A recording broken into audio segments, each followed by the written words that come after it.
नमस्कार मंडळी, कशा आहात? मजेत ना? मजेतच राहा.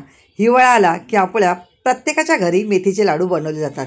पण ह्या मेथीच्या लाडूमध्ये जे आपण पदार्थ घेतो त्याचे फायदे माहिती आहेत का? तर आपण नक्कीच फायदे जाणून घेऊया. मेथी रक्तातील साखर कमी करते, रक्तशुद्धीकरण करते, शरीरातील विषारी द्रव्य बाहेर काढते.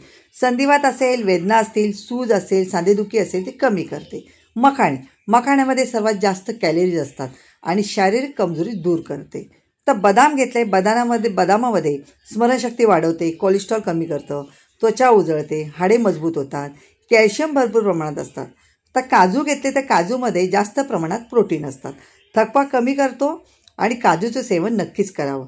सूर्यफुलाच्या बिया घेतलेल्या आहेत ह्याच्यामध्ये, तर विटॅमिन ई भरपूर प्रमाणात असतं, त्यामुळे केसांसाठी फायदेशीर आहे. तसंच आपण ह्याच्यामध्ये भोपळ्याच्या बिया घेतल्यात, रोगप्रतिकारशक्ती वाढवते. अळशी घेतले त्याच्यामध्ये पोट नेहमीच साफ राहतं, हाडे सांधे मजबूत होतात, केस गळती कमी होते आणि त्वचेवर छान चमक येते. डिंक घेतले, मणक्याचा त्रास असेल तर डिंक नेहमीच खावं, हाडे मजबूत होतात. गूळ घेतलाय तर गूळ खाल्ल्याने अशक्तपणा जाऊन शक्ती वाढते. गूळ शरीरातील सगळ्या अवयवांना शुद्ध करते, विषारी द्रव्य बाहेर काढण्यास काम करते. आणि खारीक घेतले तर खारीक हाडे बळकट होण्यासाठी मदत करतात.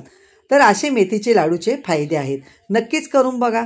तुम्हाला जर माझा पूर्ण व्हिडिओ बघायचा असेल तर बाजूला मी लिंक दिलेली आहे, त्या त्रिकोणावरती तुम्ही बटन दाबून लिंकवर ती व्हिडिओ बघू शकता. थँक्यू.